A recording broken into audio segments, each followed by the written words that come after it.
What do we need? It's really important. We need this rotor in the right position. So this tip, this is what I was talking about earlier. The tip of the suction end of the rotor, this being the suction end, discharge out this end. We just put this just above the shelf. And we have to set the new rotor back in place. We'll put some of the parts close by for assembly. We need a retainer to hold it in position. And we need the rotor itself, gate rotor blade. So we put the smaller bearing assembly on first. It's the reverse from what we took it apart. So the large one goes on last. You have to have this rotor in the right spot. Okay, now we're going to put it back in. We've got the rotor in the right spot. See how I'm doing it on a bit of an angle like this?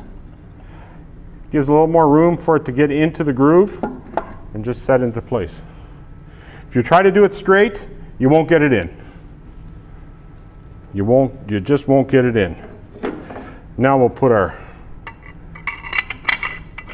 retainer in. It just keeps it from falling out. On this side, it's not much of a problem because it'll hold in place. The other side, maybe a little more difficult. So then we get our small bearing assembly. We get our bolts for it. So this is where we want to be careful that we position this properly so that we don't damage this bearing. So we're going to go underneath here. So we're going to move this back up into position now. And you can see because it's not lined up well, it doesn't want to go in. Okay? So I'm going to have to just kind of wiggle that a little bit so that it goes in. You can't force it. Get a bolt in there. Now it can't drop out.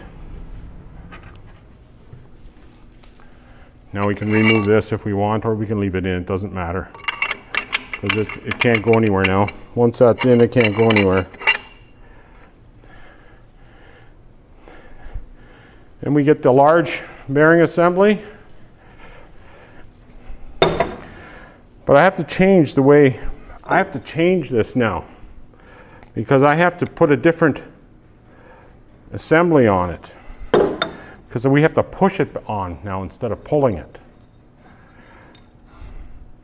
I'm going to remove my tool.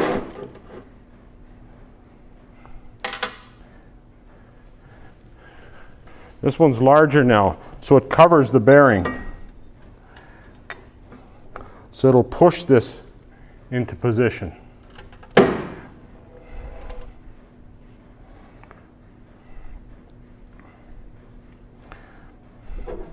So I'll put that on there.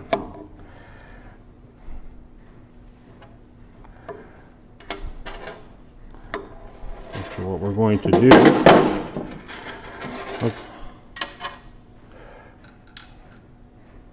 let's put it in place.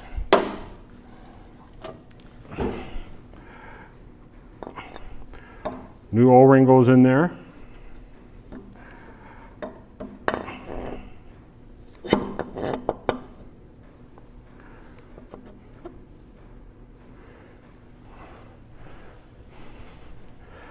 So I've got some different bolts that I'm going to attach this bar into here. So we're going to put this pusher inside here.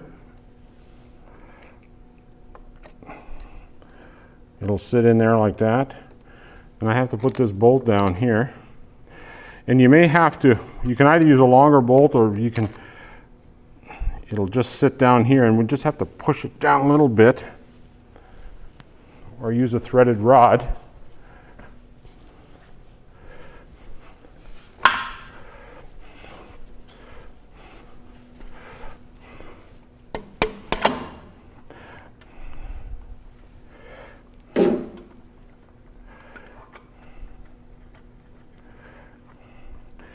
And then we'll just go down and push that into position. It pushes the bearing into position.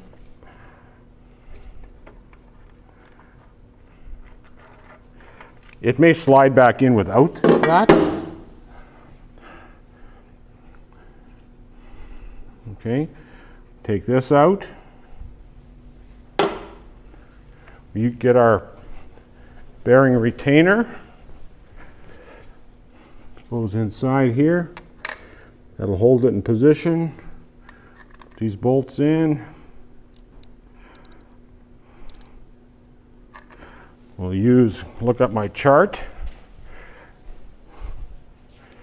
Okay, we just put that retainer back in with the bolts with blue Loctite and torque to 16 pounds.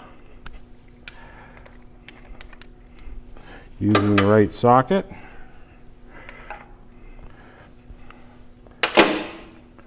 So at this point I'm not turning this yet, because we're going to put the cover back on. We've got this cover. And remember we have the shims in the back. What do the shims do? They lift this against this back plate to give us our shelf clearance. And these were calculated based on this machine. So we can stick those in place there. Okay, we'll get the bolts, because I'm going to put the center ones in first. We'll put these center ones in.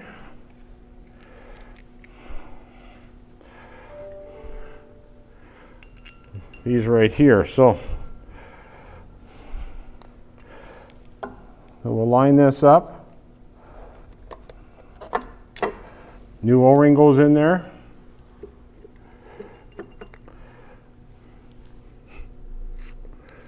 See it moved a little bit, so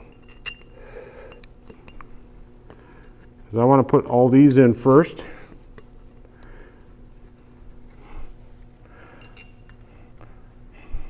So make sure that's all lined up.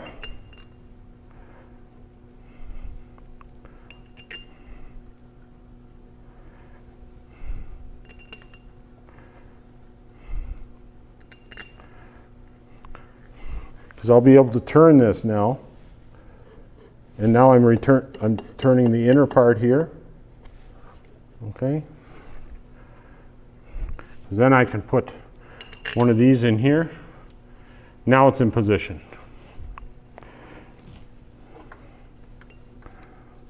Tighten these up.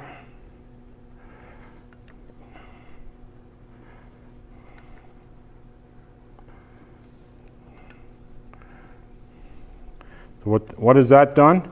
It has pulled that bearing housing up. That whole assembly is pulled up to give us our shelf clearance.